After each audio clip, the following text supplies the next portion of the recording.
tutorial. Let's just talk about this never-ending temperature blanket that y'all let me do. Y'all should have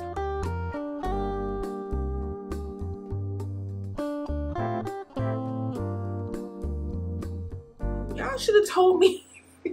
Okay, no, we're starting off wrong. I'm not gonna blame y'all. So let me just show you exactly what I've been doing. I have done January, I have done February, and now I'm on to March. I know, I'm behind, I know. But remember guys, I started late, so I just want to let you know that I am still going.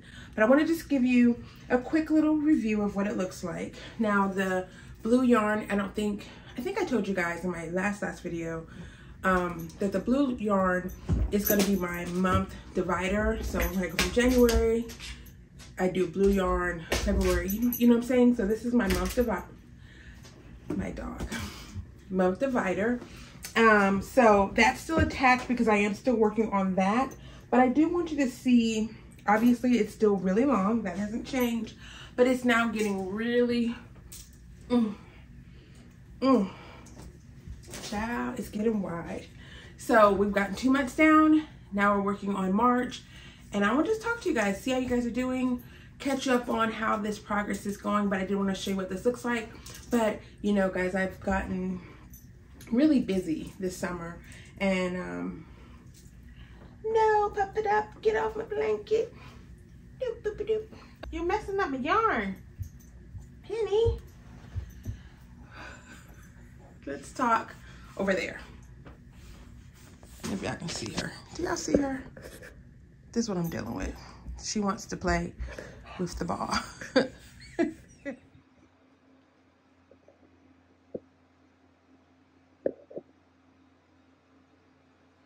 Okay, y'all, let's just get into this because I'm gonna, well, first let me just say I changed my camera settings from when I was talking to you guys earlier, so it could look a little bit differently.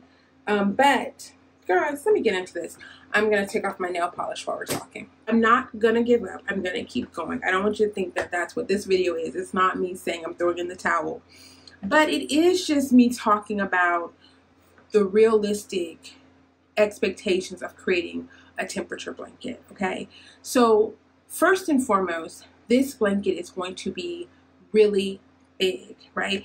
And so the portability of this project is going to be nuts, right? So if you're thinking about, oh, I'm going to go on a road trip, or I'm going to go on an airplane ride, or wherever, and I'm going to work on my temperature blanket while doing that, let me caution you that that might be harder than it seems, because I'm only 3 months in, meaning I've only done January, February, and I'm working on March. And the blanket is already wide. You guys saw that earlier.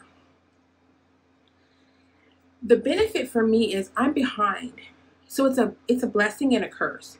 So the blessing in that I am behind is that I know what days, what temperatures are going to be for the next days, right? So for instance, I'm at the beginning of March, and I know for the next literally 4 days, the first part of March, I need frosty green, which is this color right here.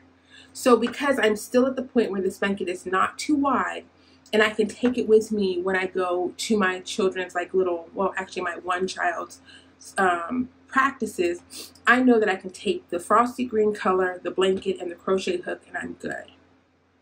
Now, say for instance, I didn't have an idea on what color because I'm working it day to day, or maybe even a couple of days behind. You have to take more yarn with you. So not only do you have the blanket, but you now also have to take the yarn along with it.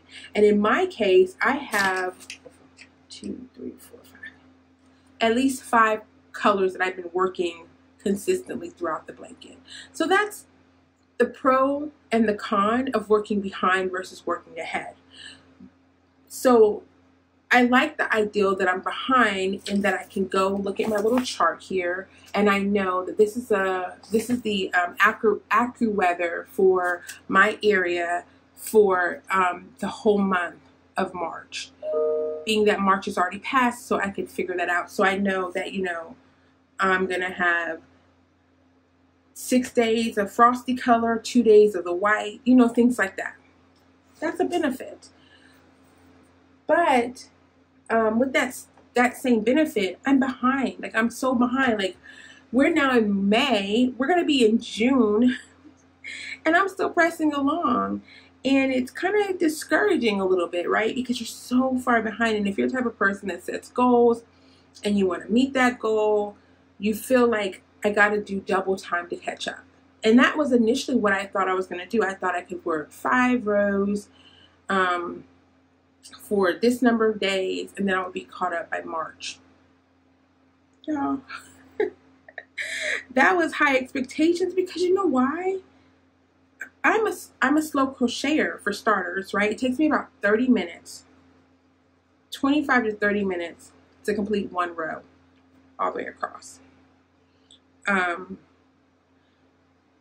I never, in the springtime, I never sit still for 25 to 30 minutes. Like, I feel like I'm neglecting something else when I'm just sitting around crocheting, even though it's my passion, even though I love doing it, even though it's essentially what I like to do for YouTube and my other social medias.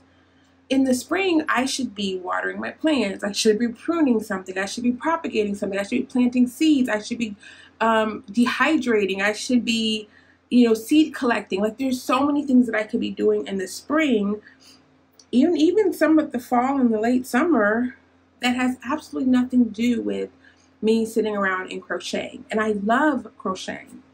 Like, that's what this channel is about. Me learning something new, me creating it, and then me sharing it. That's the whole premise of Ahsel and Crochets. But guys, it's like, because I've allowed myself to be so far behind, because again, remember, I started late, I feel like I'm like playing catch up, and I really hate that feeling. You know what I mean? I really like to be on top of things. So that's my own hang up. That's not yours. You could, you could really be just where I am and not feel these things, but that's where I am with this, and why I'm like a little down on myself, because I wish I was further along. But I'm not gonna stop. I put this out here. I want to do it. I want to see the finished product. I just I have to kind of come back and be a little bit more realistic. Another thing that we talked about the portability of it. Like, think about this. Like, come August, right? Just averaging 30 days in each month. Each row is a day. So come August, what is it? 8 times 3 is 24, right? So you're looking at 240 rows, essentially, that you have to complete in August. You'll have completed by August. Can you imagine? At this point, you're literally probably walking around with a twin full-size blanket. So where I live, August is like one of our hottest times. It's one of the hottest times of the year. So I'm going to be lugging this big blanket to the baseball park, trying to crochet as well as, stay focused on the game. But it's going to be ginormous, guys. Like, I don't know why I didn't think about this all the way through, because this then becomes like a home project. And like I said before, it's very rare that I'm just sitting around for 30 to 40 minutes crocheting, unless it's like late at night. And crocheting for me, not only is it a hobby that I've turned into a passion, that's turned into, income, it's very soothing, right? So I'm just going, and my husband sometimes will come in, he'll see me and I'm crocheting and I am asleep, guys. I am like literally just crocheting and I'm asleep. And so how do you get 5 rows completed when you're like into the 3rd row and you're, nodding off? So I am not complaining. I'm just telling you that there is some drawbacks to the temperature blanket, but just manage your expectations is what I'm saying. If you start early enough, if you say you start in January, I don't know when you're going to see this video or you're watching this video, but say you started in January, started in February, then right there you already got, managed expectations. I started in March and here we are in May and I'm just now finishing February. So it's kind of daunting when you feel like you're behind. if that's your personality, right? If you're goal-centered and you want to make sure you get things done. So there's that. And then also too, I haven't mentioned it here yet on this channel, but I'm in the process of starting another channel. It's just basically dealing with things that I do outside of crocheting. This channel is very niche. Like, all I'm really doing is yarn reviews, yarn shopping, crocheting tutorials, things of that nature. And I love doing that.